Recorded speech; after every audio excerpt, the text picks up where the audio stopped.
Estamos aqui para mais um Rosilma Roldan, Jovens Pensadores, e hoje eu sempre tenho muita honra de trazer os meus convidados, mas hoje é muito especial, porque hoje eu trago um membro da nobreza. Olha só que coisa maravilhosa. Pela primeira vez aqui no programa eu trago um grande amigo. Nós nos conhecemos num debate do Ação e Reação e foi uma amizade à primeira vista. Muita admiração por essa pessoa, por tudo que ela faz, inclusive a participação ativa na sociedade vicentina, a terra dele, que ele já me confessou aqui antes de começar o programa, que é a terra do coração dele, muito justa, a terra mais antiga do Brasil, né? É a célula máter, como se diz, né? E ele é um digníssimo representante dessa terra maravilhosa, nossos vizinhos, e que dão nome à ilha onde está a nossa cidade de Santos. Com quem eu estou aqui? Com o Conde Paulo Eduardo Costa, meu querido amigo, que vai falar aqui um monte de coisa muito interessante para todos nós, que é a história, porque a história é que nos traz onde estamos. Boa tarde. É verdade ou é mentira? Boa tarde, Rosilma. Você floreia muito e é muito querida. Aliás, como amiga, a gente sempre tem uma especial condição de receber bem as pessoas. E você não muda a regra, né? É sempre um prazer estar contigo. Também valorizo muito teu trabalho, sou teu fã por o que você desenvolve e por manter esse programa há 11 anos aqui, pontualíssimo, mostrando para as pessoas novidades, contando novos casos, né? Trazendo assuntos diferenciados. A gente sempre prazer estar aqui, eu agradeço muito, carinho, muito obrigado. Paulo, o nosso programa, como eu disse para você, ele está fazendo agora dia 4 de maio, 11 anos, né? A gente até põe uma hashtag, porque 11 anos não são 11 dias. Não. E é 11 anos, assim, com a preocupação de trazer informação válida e de qualidade, principalmente para os jovens. Claro que o programa abre espaço para os jovens, para virem trazer as suas artes, suas músicas, tudo que eles veem por aí, que tem soluções, mas também pessoas referência para trazer informação e experiência para eles, num mundo em que está muito difícil acreditar nas notícias. É verdade. E vem então a história. E aí a gente pensa assim, a história e a geografia sempre juntas, teve uma época que elas eram estudos sociais, mas por quê? A geografia determina a história. E a história e a geografia determinam o povo, né? O seu espírito, o seu comportamento, e não só imediatamente quando acontece o fato, mas fica ali e vem no inconsciente coletivo. Por isso que é tão importante. E a gente conhecer e saber, a gente entende e sabe um pouco de si mesmo. O que eu queria de você hoje? E eu já falei para você que você é minha próxima vítima, que você, algumas pessoas eu escolho assim para vir, assim, se não todo mês, porque o meu programa é semanal, mas pelo menos uma vez cada 2 meses, como se fosse uma série, para me trazer essa riqueza que é a história, e você como representante estudioso, ativista, à frente das principais instituições em São Vicente, né? E você vai falar tudo isso mais detalhadamente, e claro que não vai dar tempo hoje de falar tudo, por isso que eu já te comprometi com uma série, né? Depois a gente escolhe o nome da série, e hoje Monarquia e Outras Histórias. Monarquia e Outras Histórias, o que você pode falar para a gente? E aí você pode contar também na sua vida o que você faz e algumas coisas que tenham relação. Por que tem tanta gente que é fã da monarquia? Por que ainda tem gente que acha que a monarquia é a solução, que a república foi um erro ou uma sucessão de erros, né? E explica um pouco também seu título de conde. Pode começar, o programa é seu. Bom, vamos lá.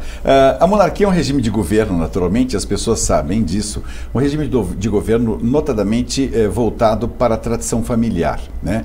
Quando você fala de monarquia, e as pessoas de maneira jocosa querem sempre dizer que a monarquia é alguém com uma coroa na cabeça, em que você respeitosamente faz um gesto de, digamos, de genuflexão, né, no sentido de respeito, na verdade não. A monarquia é baseada nos valores da família e ela tem como base a honra.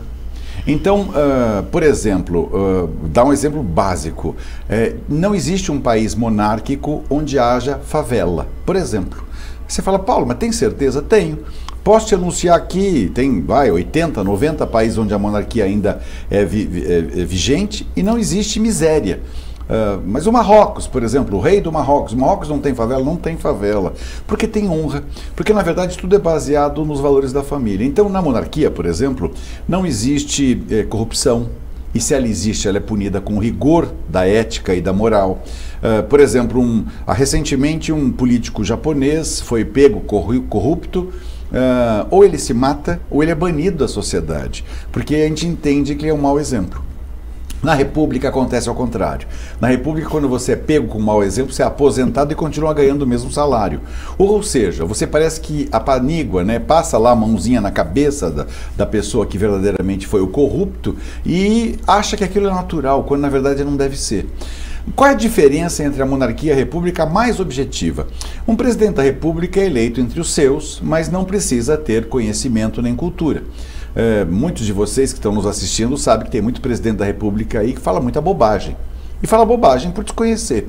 Na monarquia é diferente. Na monarquia, quando nasce o filho de um rei, e ele sabe que ele é um príncipe herdeiro, ele vai estudar sociologia, política, línguas, geografia, história. Ele vai se aperfeiçoar para ele ser um bom condutor daquela nação.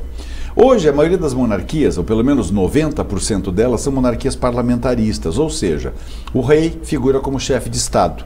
Assim é na Grã-Bretanha, com o rei Charles III, assim é na Espanha, com o rei Filipe IV, assim é na grande parte das nações hoje ligadas à monarquia. Elas representam um Estado com grandeza, a família real acaba sendo a família padrão, aquela família que, digamos, serve como modelo. Quando tem dentro da família real uma ovelha negra, eles tiram fora para que não sirva de exemplo ao seu povo e estimulam no povo essa cognição, essa união. Então você se une em torno da pátria e da família que a representa.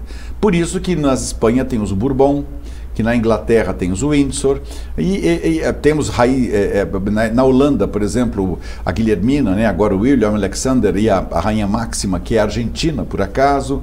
A Rainha da Suécia é brasileira, Silvia Somerlá, morava aqui em Americana, mãe brasileira. Mas assim, reinar significa estar próximo do seu povo. O rei não é soberbo, o rei não é diferenciado, a nobreza não é nada, não te torna distinto. Te dá apenas uma honraria que você se sente na obrigação de retribuir.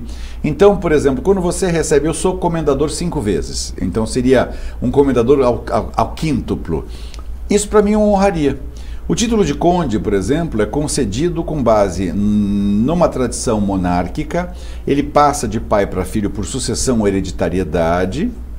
E eu recebi esse título de Josephine Gutmann Jablonski, uma espécie de uma segunda mãe para mim, mas que traz no seu bojo a linha de sangue que ela externou, que começou em 700 depois de Cristo e que representa uma família. Então, o meu filho será um visconde, o meu segundo filho será um barão, que num país republicano não significa nada, mas para nós significa que já que você recebeu alguma coisa como honra, você tem a obrigação de retribuir. Por isso que as pessoas perguntam, puxa, você é presidente do Instituto Histórico e Geográfico de São Vicente há 8 anos, agora fui eleito por mais 4 anos. Ficarei 12 anos à frente da instituição. Evidentemente que não ganho nada para ser presidente. Não tem salário, não tem benesse, não tem vantagem, mas tem trabalho. Então foi a forma que eu encontrei de retribuir a honraria que me foi concedida. Isso não me torna melhor que ninguém. Eu tenho os mesmos sentimentos, as mesmas situações, eu também fico doente, eu sofro, choro, rio, me divirto, mas Deus me deu alguns privilégios que é justamente na área da cultura. Eu pude me aperfeiçoar. Hoje, Rosima, eu falo 6 idiomas e escrevo fluentemente. Tenho 2 cursos universitários. Sou mestre e doutor em Direito pela Pontifícia Universidade Católica. Então, assim, isso muito me honra, né? E você diz assim, puxa, que possibilidades o mundo te forneceu. Eu, por exemplo, todos os dias recebo em torno de 60 jornais ao redor do mundo. Via internet, naturalmente. Mas eu tenho o privilégio de ler, por exemplo, notícias do Brasil no The Times de Londres. Então, o que pensa o inglês do Brasil? Né? El País, o jornal da Espanha, o mais lido lá. O que estão falando sobre o Brasil lá na Espanha? Que visão que eles têm do nosso governo, do que está acontecendo, das coisas da América do Sul. Então, você acaba acaba tendo uma abrangência de pensamento que não é melhor que ninguém. Mas por que você chegou nesse ponto? Justamente pelas portas que se abriram a você, em questão de respeito, de educação, de tradição, apenas isso. A gente não tem que buscar as coisas e achar que isso me faz majestático. E aí, mesma coisa, alguém me perguntou, mas quando você vê um rei, normalmente você faz uma reverência, né? E o que significa aquela reverência? Significa o respeito que você tem pela pretensa majestade que está conduzindo aquela nação dentro dos valores familiares, éticos, morais, ou seja, não há esbórnia, não há loucura, não há insanidade.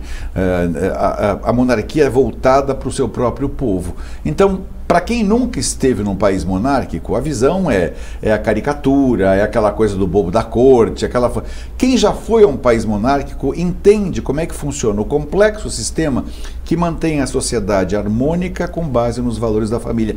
Os mesmos que nós temos com os nossos familiares. Você normalmente respeita os seus pais, que respeitava os seus avós, que respeita os seus tios, e mesmo que não haja uma hierarquia, ela é natural. Você jamais vai, por exemplo, enfrentar o seu pai, você vai respeitá-lo. Você jamais vai enfrentar o seu avô, você vai respeitá-lo. Já com o seu filho, você vai ensiná-lo. Você vai dizer, olha filho, normalmente se faz desta forma. Então assim, existe aí muita ligação familiar e muita intensidade. Por isso que a monarquia ela é vigente em muitos países, muitos, não são poucos, e nos poucos que existem, dificilmente eles virarão repúblicas. Porque na república, você vê a cada 4 anos um grupo novo indo governar, digamos assim, né? Agora, aquelas campanhas eleitorais, você sabe tão bem quanto eu, elas custam, né? E o custo de uma campanha eleitoral tem que ser retribuído de alguma forma. Por isso que você vê frequentemente na República superfaturamento, aditamento às obras, atrasou, você põe mais dinheiro em cima. Parece que virou uma coisa meio, não sei, uma coisa meio fisiologista, né? Ser corrupto, corromper e ser corrompido. A República mesmo tem até uma coisa muito engraçada, eu comentei essa semana, uma tradição. Você já percebeu que os políticos deixam sempre legado? Filho de político, ele vira político, neto de político, ele vira... Quase uma monarquia? Quase mas é uma monarquia às avessas. Sim. Porque esses dias, inclusive, eu encontrei o Jânio Quadros Neto, né? Eu encontrei no avião, por acaso, vim conversando com ele, muito simpático. E aí ele me contava, meu avô e tal. Eu desconheci seu avô, frequentava muito a casa deles no Guarujá. Quantas vezes eu não fui almoçar com o Jânio e com Dona Eloá, o Jânio Silva Quadros, né? O nosso ex-presidente, um gênio, um intelecto, uma cabeça vibrante, né? Aquela coisa que tem, você aprendia muito com ele, mas ele passou para gerações a tradição política. O Sarney, por exemplo, né? O Sarney, a Rosiana, você vai vendo. Aqui em Santos mesmo, um exemplo vivo, né? O Paulo Gomes Barbosa, que aliás, diga-se de passagem, eu comentei ainda ontem, ele foi prefeito biônico aqui de Santos, mas foi um brilhante prefeito, porque ele tinha as raízes, né? Ele nasceu na terra. Então, aí vem a essência da monarquia. Ele não é um rei, mas ele sabia que o seu povo precisava. E aí, quando ele foi nomeado prefeito biônico, na época da ditadura militar, ele foi um excelente prefeito. O filho seguiu os próprios exemplos, o Paulinho Barbosa, né? Márcio França e Caio França, você percebe, né? Esmeraldo Tarquínio e o filho, Tarquininho, né? Quer dizer, todos de uma forma ou de outra acabam se apaixonando pela política e acabou quase virando uma monarquia. Mas a monarquia põe isso de maneira oficial, né? E permite também que o povo chegue ao poder, porque geralmente nas monarquias, não é regra, mas a Arábia Saudita é uma monarquia absolutista, o rei manda mesmo. Mas o Kuwait também, o rei manda mesmo, o emir, né? Mas nas monarquias tradicionais existe um primeiro-ministro que é ele que administra. Ele que vai ouvir os anseios populares. O rei ou a rainha ou quem está no comando vai apenas representar o Estado de maneira harmônica, coerente, criando as melhores relações internacionais entre as nações e fazendo com que elas se aproximem. Isso reside a monarquia. Eu acho que isso que você acabou de explicar para a gente, eu vou fazer um rápido intervalo agora e as perguntas eu vou fazer no segundo bloco. Fique aí, não saia daí.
Acompanhe a nossa programação 24 horas ao vivo pelas operadoras de TV a cabo, pelo nosso portal e aplicativo oficial, digitalmente via simulcast e nas maiores plataformas de streaming. Saiba mais em tvconsantos.com/abrangência. Somos multiplataforma. Somos TV Com. Alguns sentimentos não precisam de palavras para serem demonstrados. Bastam pequenos gestos, simples sinais em momentos inesperados que explicam mais do que qualquer conceito, iluminam mais do que qualquer ideia. Sentimentos puros, amor incondicional, um vínculo onde não existem expectativas nem cobranças, cuidados e carinho em troca de companhia e lealdade. Uma amizade que não tem comparação. Um amor que não pode ser explicado. Os amigos não se compram. Adote um animal de rua.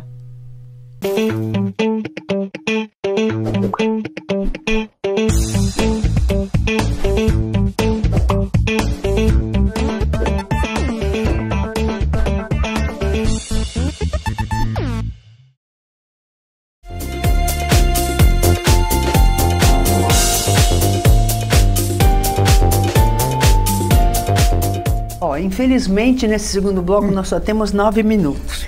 Que pena. Uma pena, porque por isso que eu quero que você venha mais vezes, porque é muita coisa boa para conversar. Eu amo história, amo geografia.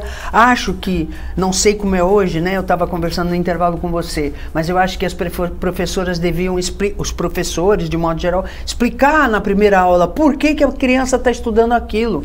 Porque às vezes ela estuda a vida toda e não sabe por que está aprendendo aquilo. E ela perde. Eu sou presidente do Instituto. Eu sou presidente do Instituto Histórico e Geográfico de São Vicente, e o Instituto Histórico e Geográfico Brasileiro foi fundado em 1838 por Dom Pedro II. Por que ele chamou histórico e geográfico? Porque com histórico ele contextualizou o tempo, geográfico ele contextualizou o espaço. Você junta tempo com espaço e põe sociológico, que é o que a gente vive no cotidiano. O nosso Instituto Histórico, por exemplo, no novo molde, ele foi refundado em 59, completou este ano 65 anos de existência, mas sempre preocupado em produzir cultura, conhecimento, lastrear a colocação com relação à arte, com relação à pintura, com relação à música e à pesquisa histórico-científica. Isso é fundamental. Então, quando você fala isso, você realmente tem toda a razão. Então, veja, Paulo, o que contam pra gente, assim, muito superficialmente, e agora, eu como adoro história, né, então, estou no 3º livro de escravidão do Laurentino Gomes, e aí não é nada daquilo que ensinaram pra gente, é assim, como você estava explicando no intervalo, né, fica sempre o pitoresco, porque é ele que chama atenção. Mas, sim, na verdade, era muito fácil, naquela época, chamar uma mulher de louca. Então, a Maria Louca. Ela podia ter, como teve de fato, grandes desgostos na vida, né?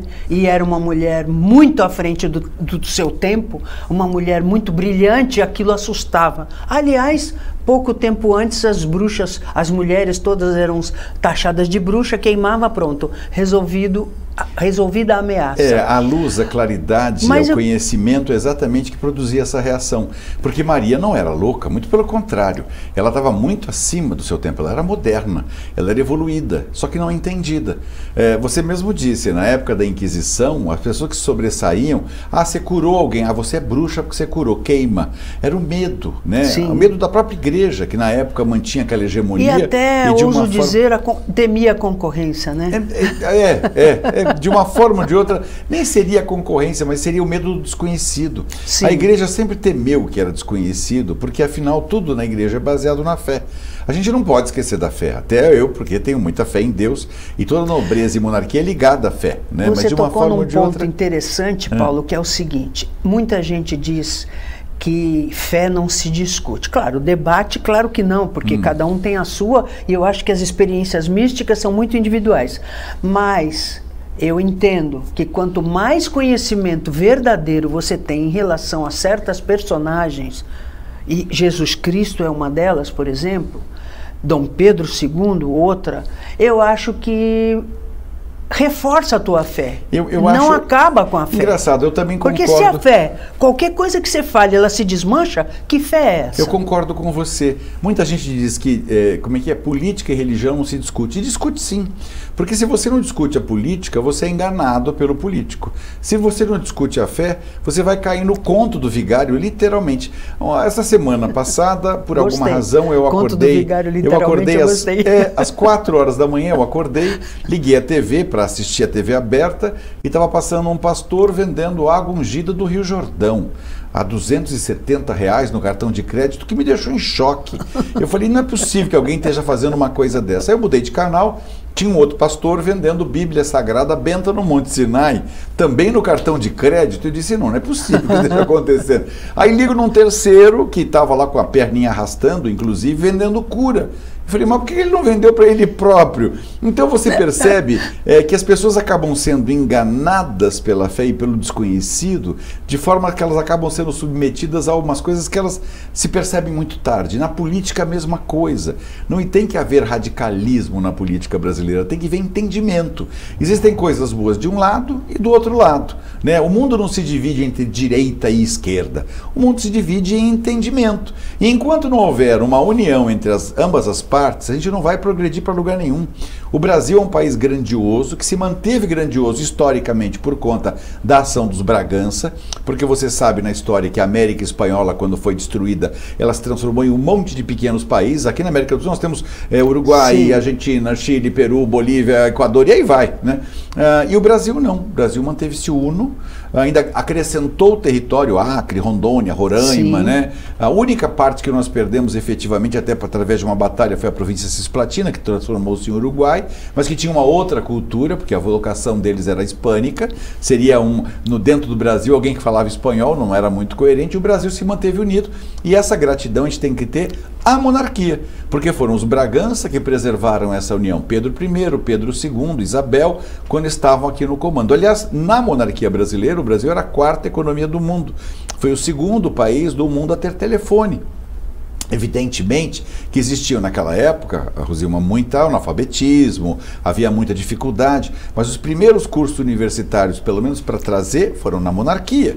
O Largo São Francisco foi na monarquia, a Universidade lá do Pernambuco foi na monarquia. Então tudo isso era assim, era uma forma que se tinha de dizer, queremos o melhor. A própria abolição dos escravos, que não foi como nós queríamos e nem como a monarquia queria, porque Dom Pedro tinha seus escravos alforriados, ele não tinha escravos, ele pagava a eles, ele tentava libertar, mas o parlamento, que seria as cortes, as câmaras, eram compostas por grandes fazendeiros. O país tinha notadamente uma vocação agrícola, e aqueles fazendeiros não queriam perder a mão de obra. Então toda vez que o imperador dizia, vou abolir a escravatura, ameaçavam tirar o trono, como fizeram. Porque em 1888 foi abolido, e em 1889 colocaram Dom Pedro num navio, na calada da noite, chutaram ele embora. Não perdoaram depois de 49 anos, doando-se ao país, quase 50 anos, a imperatriz Teresa Cristina chegou em Portugal e morreu de desgosto.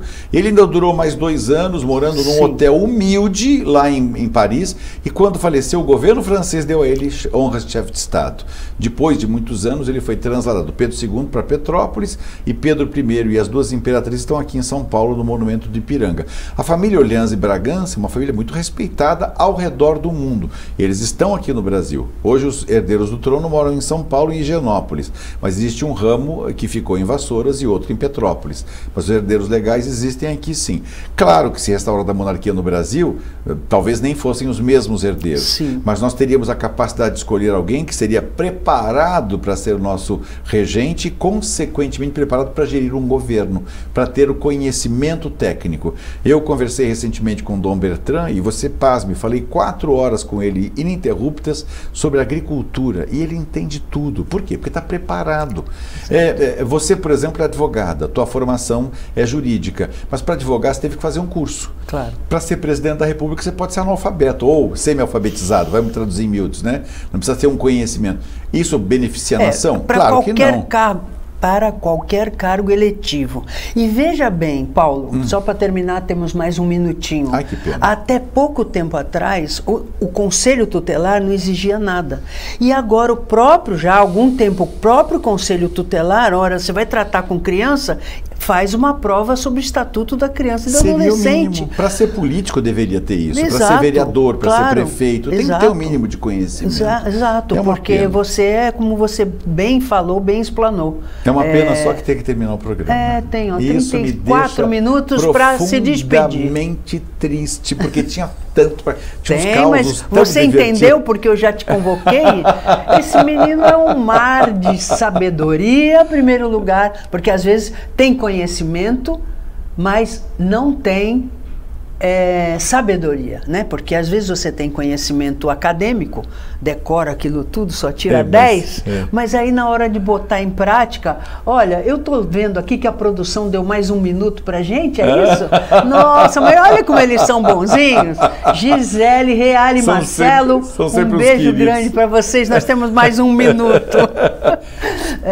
Mas eu passo esse 1 minuto para você se despedir, e prometendo voltar breve para mais histórias maravilhosas. Vai ser um prazer. Tem muitos causos nessa história toda. Eu acho que é legal a gente passar para o nosso telespectador. Já está comprometido. Eu agradeço o carinhoso convite. Aproveito para convidar você e todos a irem conhecer o Instituto Histórico Geográfico de São Vicente, aquela velha casa de 1890, linda, que tem lá inúmeros cursos para ajudar a população, algumas em bolsas de tudo, alguns a preço subsidiado, conhecer o Museu Histórico Geral da cidade, conhecer o Café do Barão, poder vivenciar um pouquinho dessa história, porque numa casa de 1890 você transborda a história.